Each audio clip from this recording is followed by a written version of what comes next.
Friends make life good. They provide the scaffolding that makes it not just bearable, but fun.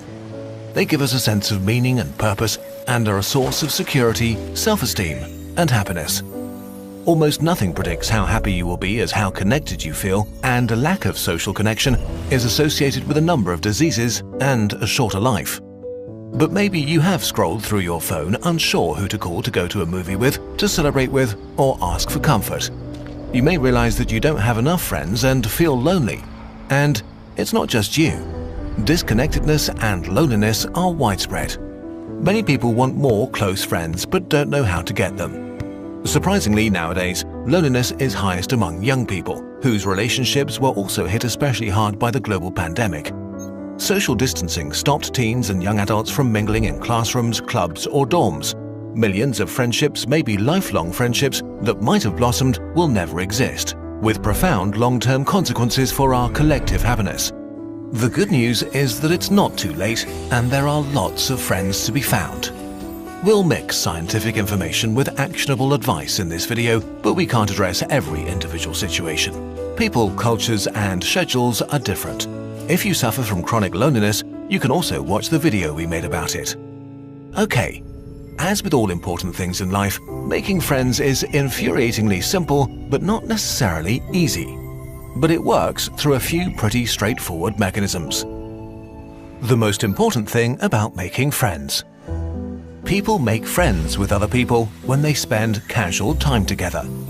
This is how our ancestors formed their relationships, because humans lived in small, close-knit communities in which options for making friends were limited, so we just formed good relationships with the people who were around us. This is why it's so easy to form new friendships in school and university. Society locks you and your peers in a building for several years. You share similar activities, but more importantly, similar schedules. Overlapping and fluctuating social circles form, naturally giving you regular FaceTime and shared experiences with many different people. Time to find others with similar worldviews or senses of humor. Proximity can be more important than similar interests. One study found that in student dormitories, the distance between rooms was the strongest friendship predictor. Living closer together meant a higher chance of becoming friends. Another study showed that being physically present in a class a lot without saying a word makes others more sympathetic to you. So the most important principle of making friends is to regularly spend time with people in the real world. This alone can make it happen automatically and trumps all other advice. But don't forget that making friends is not a numbers game or a competition. Don't compare yourself to others.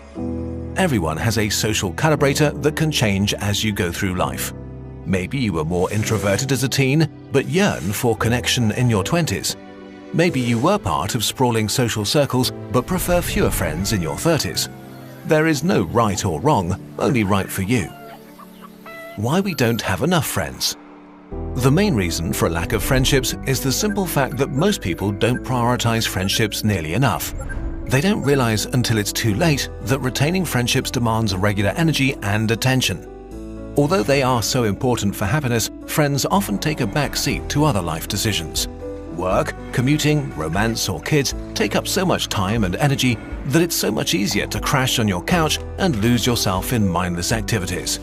Especially as an adult, going for a bike ride, getting dinner, or visiting a hobby store takes much more mental effort and commitment than it did after school, when time ran slower and energy and curiosity were abundant. But it's not just adults who are too busy for friends. The average American teenager spends more time on TikTok every day than socializing at parties, events, or on the phone with friends combined. Established friendships don't require the same time investment as early friendships to keep up, but they do require some commitment. As life distracts you, it's easy to skip out on checking in when a friend goes through exciting or depressing times. And so many friendships fade for lack of attention, often by accident. Which is extra tragic because there is never only one person losing a friend, it's always at least two. Another thing that makes many people vulnerable is the way friendship networks are structured. The friendship paradox is the phenomenon that on average, most people have fewer friends than their friends. Which makes sense since you're more likely to be friends with someone who has many friends than with someone who has few. Rather than being densely interconnected, friend networks are often built around central hubs.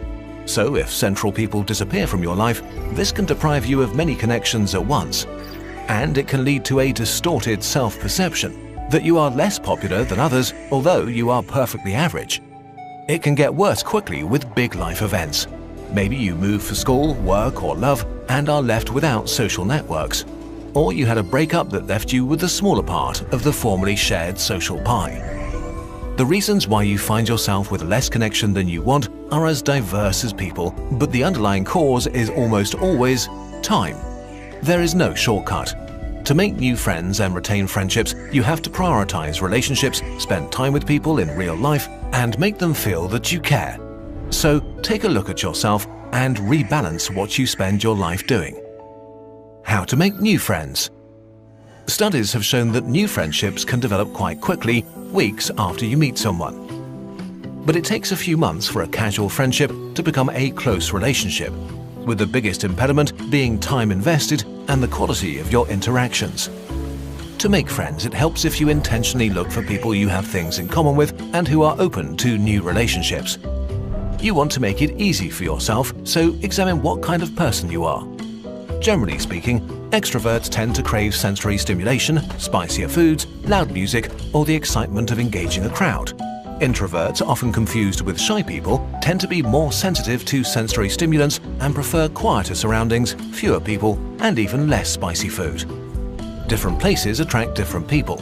Not everybody can easily make friends at a bar or a football game. Not everybody finds a stroll through a park or a bookstore stimulating. Men especially form friendships around shared activities, but in general, it's a good idea to go to places that feel comfortable, where there are people you might like who do things you find interesting. Look for local clubs or opportunities to volunteer. Check out what hobby stores are around and dust off your Space Marines, or see if there are new D&D groups in your city and ask if you could join one. Check meetup apps for gaming nights or wine tasting, join a sports club, or look for people who go hiking or want to cook together. Another obvious avenue is your professional life. It helps if you work in a job that attracts people like you, so you might consider this when you choose a career. Deepening your relationship with colleagues can lead to great friendships, especially if you look for peers and there is no power imbalance. And of course, there are friends you've lost touch with. You may be able to revive some of these relationships. In some cases, all it needs is a call or an invitation. Research shows that more often than not, the other person will appreciate that you've reached out. There are likely way more opportunities to spend time with others than you are aware of.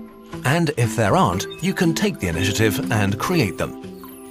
Invitations are signals to start friendships. So bring people together by having a dinner party, organizing a football game after work, or starting a board game group. Everybody appreciates people who organize fun things, and the simple act of reaching out can kickstart a self-propelling upward spiral of well-being, fun, and connectedness that can seriously improve the life of everyone around you in meaningful ways. If you meet someone you vibe with, it's pretty scary to make the first move, but they may feel the same way. Equally interested in a friendship, but also blocked by fear of rejection. So it's worth going for it. Worst case, they're not interested, which will sting for a few hours, but the best case could be a lifelong friendship. A risk well worth the reward. Once you've formed early connections, check in whether they have important things happening in their life.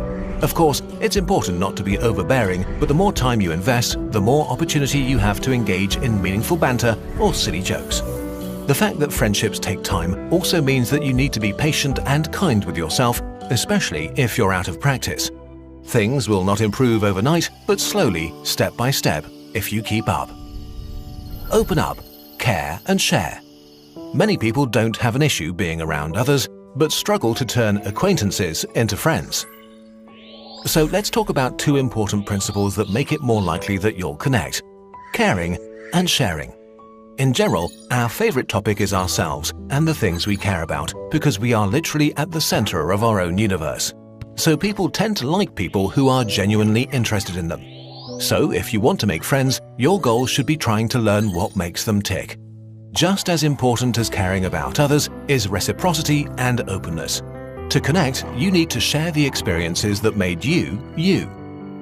Now, you don't want to overwhelm the other person and immediately spill out your deepest secrets, but open up a little and reveal personal things, because this also signals to others that it's okay to do the same. The best case is that you find shared experiences.